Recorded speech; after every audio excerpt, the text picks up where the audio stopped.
सियासत के समंदर में ये कैसी हलचल छाई है। दिल्ली की कुर्सी के लिए रांची में कसमसाहट आई है। ईमान बिकेंगे या जीतेगी वफादारी, ये तो वक्त बताएगा। लेकिन दांव पर लगी साख सबकी है, क्योंकि सभी चुनाव से इस बार का झारखंड राज्यसभा भारी है। नमस्कार, जोहार, मेरा नाम है विकास कुमार और आप देख रहे हैं अर्नब। झारखंड में इस वक्त सियासत का पारा सातवें आसमान को पार कर रहा है और कारण और वजह है राज्यसभा चुनाव और परिमल नाथवानी की राज्यसभा चुनाव में एंट्री। कई तरह के आरोप प्रत्यारोप लग रहे हैं, हॉर्स ट्रेडिंग की बात आ रही है, होटल पॉलिटिक्स की बात आ रही है, यहाँ तक कि एनडीए ने अपने सारे विधायकों को रेडिसन ब्लू होटल में कैद भी कर लिया है। और वहीं दूसरी तरफ गठबंधन सरकार की अगर हम बात करें तो कांग्रेस लगातार अपनी साख बचाने के लिए हर तरह की पहल कर रहा है और आज इसी क्रम में कांग्रेस ने भी बैठक रखी है। उन्होंने चाणक्य बीएनआर पर कब्जा कर रखा है। वहीं इन सब मामलों को लेकर और इस पूरे समीकरण को अगर हम देखें तो जेएमएम अभी तक चुप्पी साधे हुए है।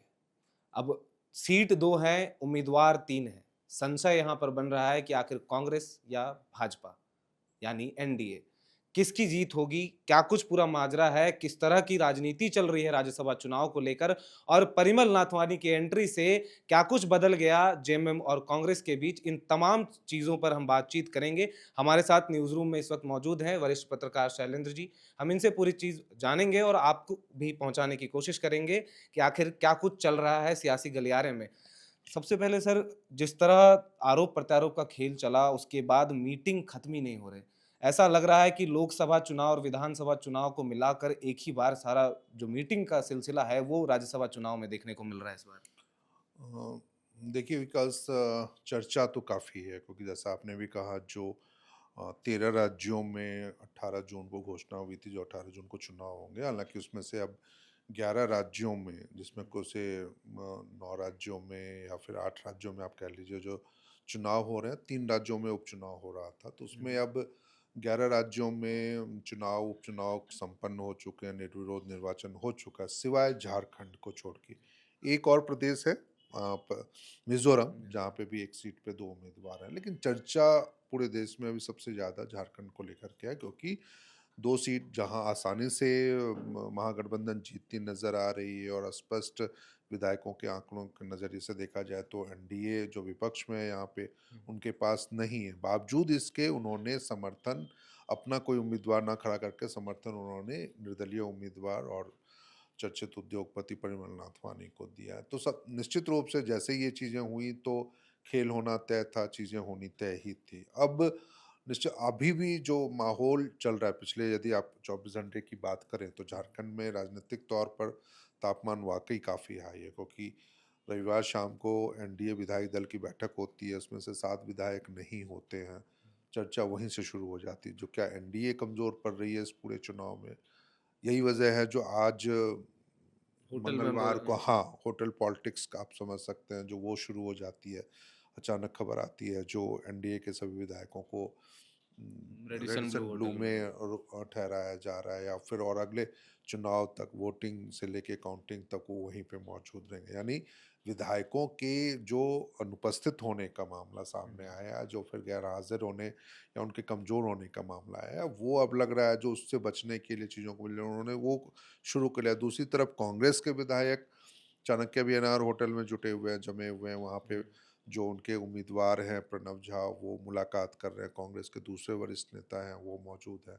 तमाम चीज़ें हैं, एक राष्ट्रीय महासचिव हैं नासिर हुसैन वो वहाँ पे मौजूद है। तो कई चीज़ें ऐसी चल रही हैं और अब खबर ये भी है जो सीएम आवास में बैठक चल रही है, जेएमएम खुद इन सब मामलों को लेकर के या सीएम इन सब चीज़ों को लेकर के बैठक कर रहे हैं। तो राजनीतिक तापमान काफ़ी हाई है।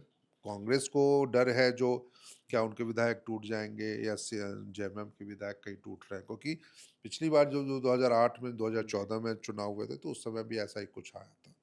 तो निश्चित रूप से माहौल काफ़ी गर्म है, राजनीतिक तौर पर तापमान काफ़ी बढ़ा हुआ है। सर, पिछले 2 चुनाव की अगर हम बात करें तो उस समय भी आरोप लग रहे थे कि हॉर्स ट्रेडिंग हो रही है, होटल पॉलिटिक्स हो रही है और तमाम चीज़ें हुई, क्रॉस वोटिंग भी हुई और लोग जीते भी। इस बार भी इसी तरह के आरोप प्रत्यारोप चल रहे हैं। क्या लगता है सर, इस बार कैसी, मतलब किस तरह की संभावनाएँ दिख रही हैं? देखिए हॉर्स ट्रेडिंग मैं शायद इसको उचित नहीं है जो हम इन शब्दों का प्रयोग करें। जी। क्रॉस वोटिंग की संभावना ज़्यादा होती है, विधायकों के ऊपर ये आरोप लगते रहे, लेकिन इसकी पुष्टि आज तक कभी नहीं हुई है, जो किन विधायकों ने क्रॉस वोटिंग की। हुँ, हुँ। हालाँकि इसके पीछे जो राजनीतिक विश्लेषक हैं, वो ज़रूर हॉर्स ट्रेडिंग की बात कहते हैं, लेकिन इसकी कभी पुष्टि हाँ, लेकिन एक बार ये ज़रूर हुआ था 2008 के चुनाव में, जब एक गाड़ी से 1 करोड़ रुपए मिले, तो और ये कहा जा रहा है जो वो एक निर्दलीय उम्मीदवार के पैसे थे, हुँ, हुँ। हालाँकि इसकी भी पुलिस ने आज तक कभी पुष्टि नहीं की। लेकिन ये वो एक वैसे व्यक्ति के दावा किया गया जो वो वैसे व्यक्ति का वो पैसा था जो राज्यसभा चुनाव में उस समय उम्मीदवार था। हुँ। तो ये चर्चा ज़रूर हुई, लेकिन कभी उसने उस रकम को लेकर के जो करोड़ों में थी, उसको हुँ, लेकर हुँ। किसी ने दावे नहीं किए, ना किसी विधायक ने कभी ऐसा कहा हो जो हमने इन चीज़ों पे तो आरोप लगते रहे लेकिन कभी पुष्टि नहीं हुई। तो ऐसे में हम इस बात को तो हम कह ही नहीं सकते जो हॉर्स ट्रेडिंग है। लेकिन हाँ, जिस परिस्थितियों में ये चुनाव हो रहा है, हुँ, हुँ। एनडीए के पास केवल 24 विधायक हैं, 21 बीजेपी के, 3 उनके सहयोगी दल हैं, चाहे वो एलजेपी आर हो या फिर तिवारी महतो जो आजसू पार्टी के हैं वो हों या आरजेडी जेडीयू के जेडीयू हाँ, सरयू राय हैं आरजेडी। वो हैं। ये 3 लोग तो 24 उनके हुँ, पास है, हुँ। तो 4 वोट से तो वो वैसे ही पीछे चल रहे हैं। दूसरी तरफ जो गठबंधन है, महागठबंधन उनके पास 56 विधायक हैं और 28-28 विधायकों का आंकड़ा यदि देखा जाए तो उनके पास स्पष्ट भी है। लेकिन मुश्किल यहीं पे आ रही है जो क्या 2008 में 2014 में जब कांग्रेस के विधायक या जेएमएम के विधायक मैं नाम नहीं लूंगा लेकिन उसमें तो एक मंत्री हैं आज हमारे सरकार में झारखंड जी, जी। सरकार में जो उस समय क्रॉस वोटिंग करते हुए आरोप लगे थे जो उन्होंने कांग्रेस वाले को या फिर ये निर्दलीय विधायक जो भी थे निर्दलीय सांसद जो है उनको उन्होंने जिताने में मदद की थी। तो चर्चा इस बार भी यही है, कमज़ोर कड़ी है इसलिए बार-बार हुँ, हुँ। चाहे आप उनके बयान सुन लीजिए जब बीजेपी की बैठक में एनडीए की बैठक में परिमल नाथवानी पहुँच रहे हैं तो उन्होंने कहा था जो मुझे वो पसंद करेगा या जो मेरे काम को पसंद करेगा वो मुझे वोट करेगा। आज बीजेपी नेता कह रहे हैं जो सभी 81 विधायक जो हैं वो वोटर हैं, तो हम हुँ। सबकी समर्थन की उम्मीद कर रहे हैं। तो ये बयान ही इस बात के लिए काफ़ी है जो यहाँ पे खेल तो ज़रूर पर्दे के पीछे ऐसा कुछ चल रहा है, जो भी चीज़ें हैं। चाहे मान लीजिए हुँ, दूसरे हुँ। अन्य विधायकों के बयान हैं, कांग्रेस के हों, चाहे जेएमएम हो, बीजेपी के हों। तो असली तस्वीर तो अब 18 जून को सामने आएगी जो चीज़ें क्या होती है। लेकिन ये ज़रूर है, जो इस तरह के घटनाक्रम से राजनीतिक तौर पर नेताओं की खासकर जो विधायक हैं, उनकी साख पे बट्टा लगता है। एक समय था हुँ, हुँ। 2008, 2014 सोशल मीडिया का वो दौर नहीं था उस समय या चीज़ें नहीं थी, जब आपकी बातें या आपकी चीज़ें वो लोगों के बीच में आसानी से पहुँच जाया करती थी। लेकिन अब 2026 है, यहाँ पे आपके बारे में एक छोटी-सी बात, चाहे वो सच हो, झूठ हो, लोगों के बीच में फैलती देर नहीं लगती। तो ऐसे में विधायक यदि इस बार भी कुछ वैसी चीज़ें हुँ, हुँ। घटनाओं की पुनरावृत्ति होती है जो 2008 में 2014 में हुई, तो निश्चित रूप से 4 साल के बाद 3 साढ़े 3 साल के बाद उनको जनता के बीच में जाना, तो वहाँ पे भी उनसे सवाल पूछे जाएँगे जो आपने किन परिस्थितियों में अपने ही उम्मीदवार को छोड़ के किसी और को जिता दिया। ये सर घटनाक्रम बयानबाजी के बीच में अगर हम मीटिंग देखें तो पिछले 10 दिनों की अगर हम बात करें जून की शुरुआत से ही जब नामों की घोषणा हुई उसके बाद से मीटिंग का दौर चालू हुआ। परिमल नाथवानी झारखंड पहुंचते हैं, मुख्यमंत्री से मिलते हैं, कांग्रेस के वरिष्ठ नेतागण से मिलते हैं और फिर भाजपा के नेताओं से मिलते हैं। और इन सब के बीच में अगर हम देखें भाजपा और कांग्रेस तो आमने सामने नजर आती है, लेकिन जेएमएम जो है वो कहीं नजर नहीं आती। इसके पीछे देखिए क्या कुछ कारण हो सकते नहीं, हैं सर, मतलब संभावनाएं? कोई कारण विकास नहीं हो सकता है। जेएमएम इतना श्योर है जो क्योंकि जेएमएम ने अपना एक उम्मीदवार खड़ा किया और जेएमएम के पास 34 विधायक हैं, तो उनको अपनी जीत सुनिश्चित लग रही है। ये देखना होगा जो क्या उनके जो 6 अतिरिक्त वोट हैं उनके पास, जो पहली प्राथमिकता वाले वोट हो सकते हैं चाहे उनका, तो वो क्या वो बीजेपी की तरफ कहीं शिफ्ट नहीं हो जाएँ या फिर कांग्रेस की तरफ शिफ्ट होंगे या नहीं होंगे, इसको लेकर ये संशय। तो बीजेपी और कांग्रेस के मुकाबले जेएमएम इसलिए चुप्पी साधे हुए इस पूरे घटनाक्रम में, वो इसलिए क्योंकि उनको अपने उम्मीदवार की जीत तय लग रही है। वैद्यनाथ राम है उनके उम्मीदवार वो। अब रहा मुकाबला कांग्रेस और निर्दलीय उम्मीदवार परिमल नाथ वानी के बीच में। लेकिन बतौर झारखंड में मुख्यमंत्री होने के नाते, गठबंधन के नेता होने के नाते मुख्यमंत्री के ऊपर ये ज़िम्मेदारी बड़ी है जो वो अपने चुनाव में जीत दर्ज कराएँ। लेकिन बावजूद इसके ये ज़रूर कहेंगे जो शायद यदि इस बात की कोई सच्चाई हो जो परिमल नाथवानी ने हेमंत सोरेन से मुलाकात की, क्योंकि इस मुलाकात की कोई तस्वीर सामने नहीं आई या जी। किसी ने पुष्टि तक नहीं की।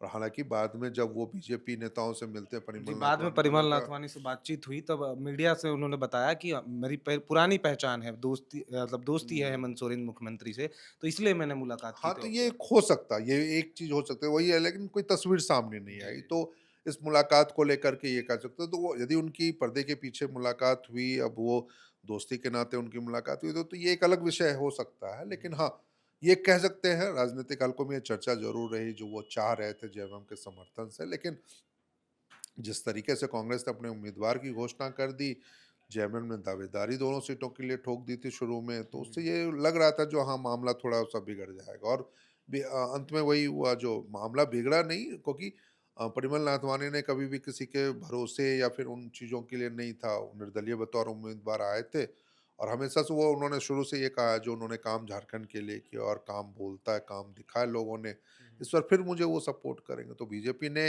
अंदरूनी अपनी राजनीति को की जैसे बाबूलाल मरांडी ने कहा जो हमारे पास आंकड़ा नहीं था तो हमने उनको निर्दलीय उम्मीदवार को समर्थन देना ज़्यादा बेहतर समझा। तो ये कह सकते हैं जो मीटिंग के दौर लंबे चले ज़रूर हैं, लेकिन इस मीटिंग के दौर में क्या फिर वो आशंकाओं को ज़्यादा बढ़ावा नहीं मिला जिसमें विधायकों के दल बदल का या पाला बदल के खेल हो, चाहे उनके क्रॉस वोटिंग की बातें हो, चर्चाएँ हो, कहा तो ये भी जा रहा है जो रिज़ॉर्ट पॉलिटिक्स आज जो होटल पॉलिटिक्स हमें दिख रही है, हुँ।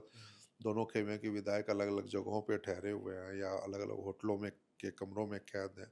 तो क्या इन चीज़ों की वाक़ई कोई ज़रूरत थी? तो ये भी एक देखने वाली बात होगी क्योंकि परिस्थितियाँ तो अब ऐसी उत्पन्न हो रही है जो झारखंड में किन परिस्थितियों में चुनाव हो रहे हैं और क्या कैसे चीज़ें हो रही हैं। तो ये देखना होगा। मुझे लगता है जो कुछ अब तो महज़ 24 घंटे इंतज़ार कीजिए और उसके बाद फिर चुनाव है। तो देखते हैं इस बार क्या चलता है वो चीज़ों का। जी।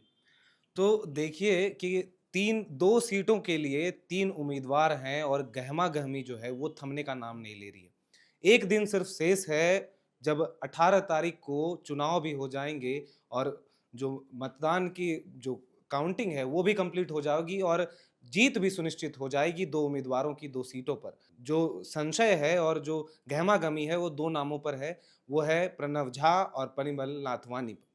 बाकी बैजनाथ राम की बात करें जो कि जेएमएम के उम्मीदवार हैं, उनका रास्ता क्लियर होता नज़र आ रहा है। बहरहाल जिस तरह के राजनीतिक गलियारे में इस वक़्त तापमान बढ़ा हुआ है, अब अभी कयास लगाना या कुछ भी कहना जल्दबाजी होगी, लेकिन इस तरह की मीटिंगों का दौर जो चल रहा है, उससे ये तो साफ़ है कि कुछ संशय की विषय जो है वो कहीं न कहीं दिखने को मिल रही है राजनीतिक पार्टियों के बीच में, खासकर कांग्रेस और एनडीए गठबंधन के बीच में।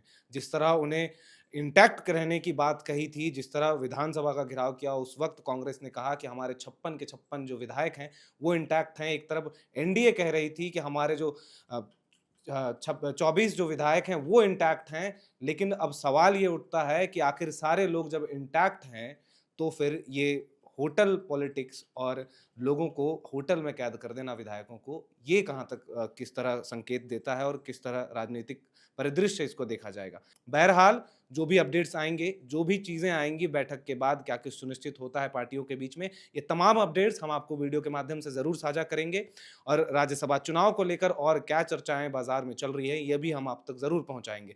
और जब प्रक्रिया पूरी हो जाएगी, 18 तारीख को चुनाव हो जाएँगे, वो भी अपडेट्स हम आप तक ज़रूर पहुँचाएँगे। तो तमाम झारखंड से जुड़े अपडेट्स और राज्यसभा चुनाव से जुड़े हुए अपडेट्स के लिए बने रहे अरनाव के साथ। बहुत-बहुत शुक्रिया।